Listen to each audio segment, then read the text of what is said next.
This is a World War II military helmet. It's got a little seam right there in the metal. That tells us it's from the World War II era. It's called the front seam. And the place where the chin straps are attached, that's called the bail, and these swivel. They have fixed ones on earlier ones, so this was like a second generation one.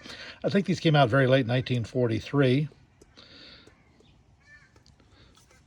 But over the years, it's been repainted, including by apparently some kids who had access to a blue marker and white,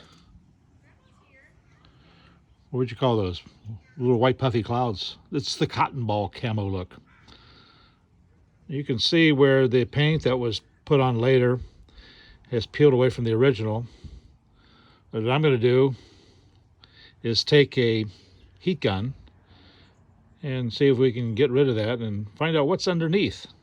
Probably rust. I've put a clamp on there to hold it tight against the workbench. I may need a second one, but I was going to try holding it by hand, but that doesn't work. I'm going to heat this up until it bubbles and then give it a try with this.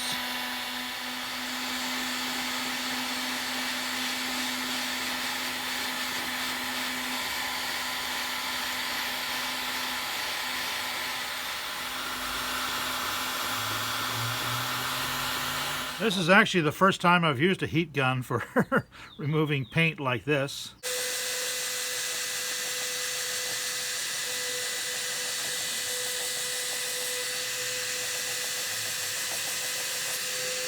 Start for a second and see how we're doing.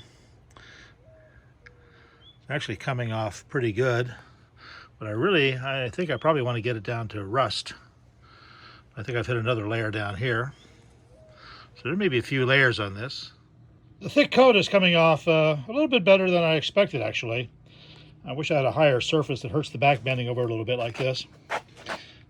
One area I wanted to do before I stopped for the day was on the sides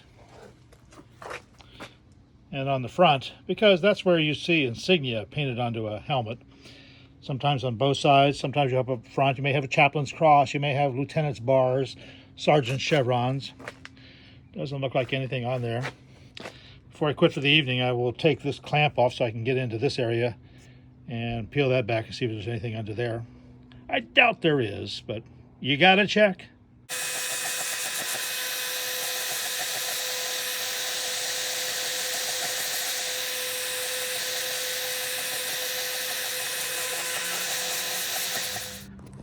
Nothing there. Nothing on that side, except some rust. As I said, it's actually coming off much better than I expected. It leaves a fine mess on the driveway, which I have to clean up before it gets dark here. Hopefully I'll have time to try this again tomorrow. Let that thing cool off a bit. It has to be quite warm. Okay, it's the next day and back to work. I moved the clamp around a bit so I can hold this up higher. So dig out the tools again and start making a mess, scraping off paint. I put a couple blocks underneath to help support that, because with just the one clamp it was moving.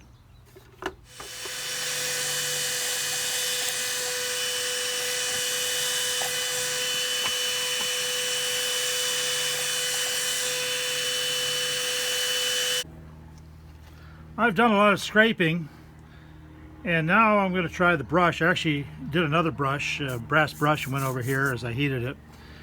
And that got to be even flatter than this one is, but I need to get off to Harbor Freight and get some new brass brushes, huh?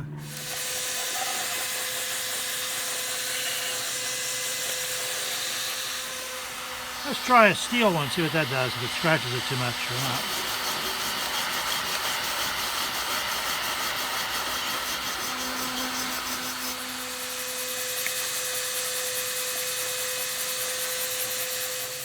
I'm getting there. I think I'm going to quit for the day because my back's starting to hurt. I've got to do some other stuff, and probably I don't want to let that heater run that long.